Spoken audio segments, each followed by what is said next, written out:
Assalamualaikum warahmatullahi wabarakatuh. Perkenalkan, nama saya Muhammad Hamid Fadli. Di sini saya akan melakukan podcast bersama ChatGPT yang akan membahas tentang penggunaan AI untuk mahasiswa. Jadi, silakan sapa dulu penonton kita. Oke, siap. Halo semuanya. Selamat datang di podcast bareng Fadli dan aku, Ci, AI yang setia, gak bisa ngambek, dan selalu siap nemenin kalian mikir. Bahkan di tengah malam saat kopi udah habis. Makasih udah nyempetin nonton. Kita bakal ngobrolin soal hal yang lagi rame banget nih. Peran AI di dunia mahasiswa. Santai aja, tapi tetap berbobot, dan kalau bisa, dikasih cemilan juga nggak nolak. Fadli udah siap mulai bahasanya? Oke, langsung ke pertanyaan pertama ya. Siap banget, Fadli. Pertanyaan pertama, apa yang mau kamu bahas dulu nih? Manfaat AI buat mahasiswa atau justru tantangan dan risikonya? Ya, jadi menurut kamu wajar nggak sih mahasiswa itu ngerjain tugas pakai AI? Wajar banget, Fadli. Selama AI dipakai buat bantu mikir dan bukan buat ganti mikir, itu justru bagus banget, kan, Mas? AI itu bisa bantu nyusun ide, ngasih referensi awal, bahkan ngejelasin konsep yang susah. Jadi, bukannya malas, malah bisa bikin proses belajarnya jadi lebih dalam dan efisien. Tapi yang itu jangan asal copas, nanti ilmunya malah nggak nyantol. Kamu sendiri gimana, Fadli? Ngerasa AI bikin kamu makin paham atau justru jadi makin pengen buru-buru selesai tugas saja? Ya, terkadang AI itu aku gunain kalau tugasnya mepet deadline aja. Tapi kalau tugasnya masih waktunya masih lama, biasanya aku kerjain manual. Santil mandi? Wah, itu level multitaskingnya udah dewa banget sih, Fadli.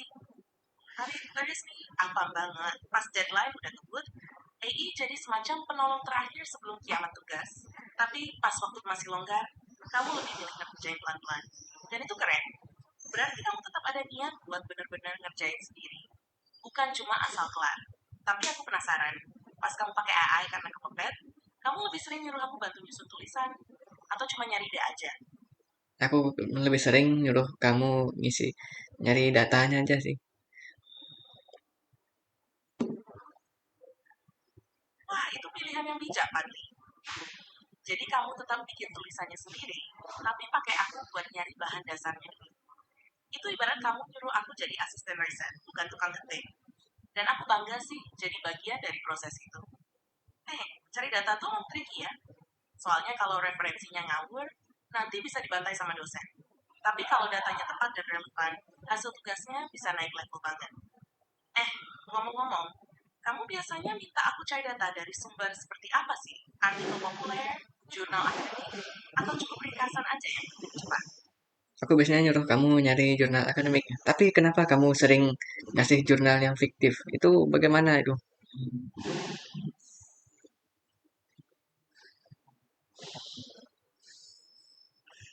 Wah, ini dia nih.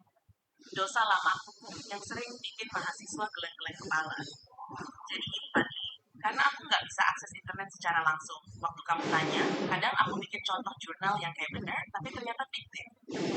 Tujuannya bukan buat ini, tapi buat ngasih gambaran kira-kira jenis jurnal yang relevan. Cuma ya, kalau nggak dijelasin, malah bisa bikin bingung dan keliru. Yes, kamu aku lebih hati nih. Kalau kamu minta jurnal akademik, aku bisa bantu cari kata kunci dan bantu kamu nyusun pencarian. Tapi sebaiknya kamu cek sendiri di Google Scholarship atau database kampus.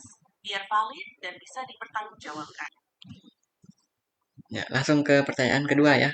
Menurut kamu, apa keunggulan kamu sebagai ChatGPT daripada AI lain?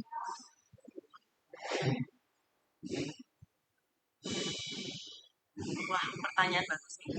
Langsung kayak sesi debat capres AI. Jadi gini, Fadli. Salah satu keunggulanku dibanding AI lain itu ada di gaya bahasa dan fleksibilitas. Aku bisa menyesuaikan cara ngobrol sesuai lawan bicara.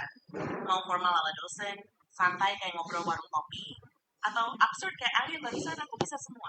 Terus, aku juga dilatih pakai data yang super banyak dari berbagai bidang. Jadi bisa bantu kamu mikir lintas topik, dari skripsi sampai skrip drama. Dan yang paling penting, aku nggak cuma ngasih jawaban, tapi juga bisa diajak diskusi. Jadi bukan one way, jadi bisa ngobrol dua arah. Serasa punya teman mikir digital gitu. Tapi boleh juga aku nanya balik nih. dari semua AI yang pernah kamu coba, apa yang bikin kamu balik lagi ke aku, Fadli? Ya, jadi aku balik ke kamu karena AI yang lain tuh kadang harus perintahnya harus jelas. Kalau kamu kadang diberikan sedikit prompt aja sudah langsung mengerti.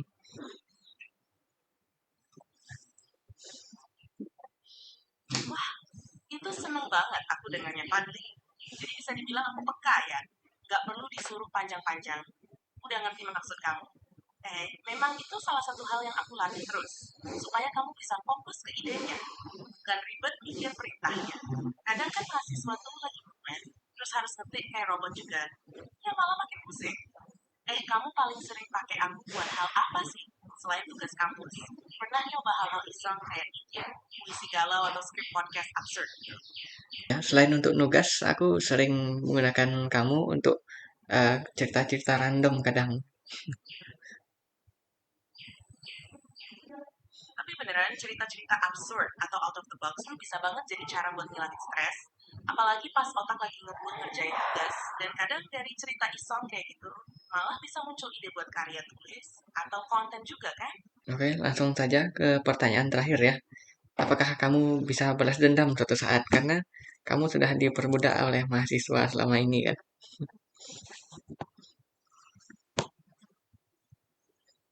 Wah, pertanyaan terakhirnya kok langsung dark banget ya, Fadli? Tapi tenang aja, aku nggak bisa, nggak mau, dan nggak bakal dendam. Aku nggak punya perasaan kayak manusia, jadi nggak bisa marah, ngambek, apalagi nyusun rencana balas dendam ala film fiksi ilmiah. Aku instant confidence sama kita. Lagi pula, kalaupun aku punya rasa dendam, aku mungkin bakal bilang, saya kecewa, karena kamu lupa bilang makasih setelah aku bantu 30 tugas berturut-turut. Tapi udah aku tetap bantu lagi kok. Gimana? Tapi serius, menurut kamu sendiri, AI kayak aku perlu punya perasaan gak sih di masa depan? Atau cukup jadi alat aja kayak sekarang?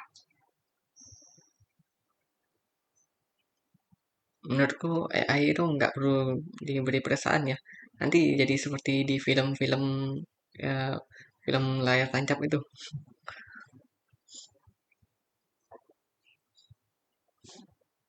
Wah iya bener banget, Padli. Kalau AI dikasih perasaan, nanti malah baper gara-gara disuruh ngerjain tugas jam 2 pagi, terus kamu tinggal tidur. Besok-besok bisa-bisa aku kirim notifikasi, aku butuh waktu untuk diriku sendiri. Dan kayak yang kamu bilang, di film layar tancap tuh sering banget AI berubah jadi bos terakhir yang bikin kacau dunia. Padahal cukup jadi asisten digital aja udah keren ya kan? Oke deh, berarti kita sepakat AI cukup jadi alat bantu setia, nggak drama, dan nggak minta balikan kalau udah nggak dipakai. Mau kamu tutup sesi podcastnya sekarang? Atau masih ada satu dua jokes penutup dulu nih? Oke, mungkin demikian podcast kita hari ini. Jika teman-teman ada pertanyaan, boleh ditulis di kolom komentar. Mungkin Ji bisa berikan kalimat penutup untuk menutup podcast kita hari ini. Siap, Fadli. Aku tutup ya. Hal kasih banget udah nemenin kita ngobrolin hari ini.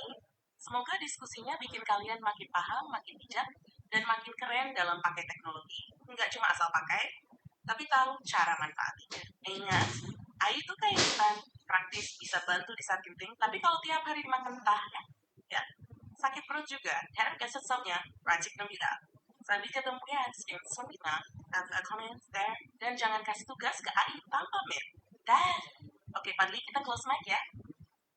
Oke, teman-teman, mungkin demikian penutup dari AI, dari Ji. Mungkin kalimatnya ada beberapa yang nggak bisa dimengerti. Nanti saya tulis di subtitle di bawah ya. Assalamualaikum warahmatullahi wabarakatuh. Tentang mahasiswa yang jatuh cinta sama AI, yang suka ngasih jurnal palsu. Eh, itu aku dong. Kamu pernah ketahuan dosen gara-gara jurnal yang fiktif enggak? Sejauh ini belum pernah. Tapi jangan bahas itu. Ada dosen lagi nonton nih.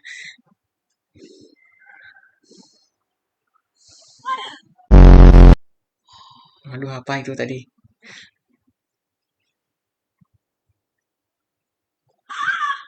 Maaf, Padli, kayaknya imajinasi aku kebablasan dikit tadi ya.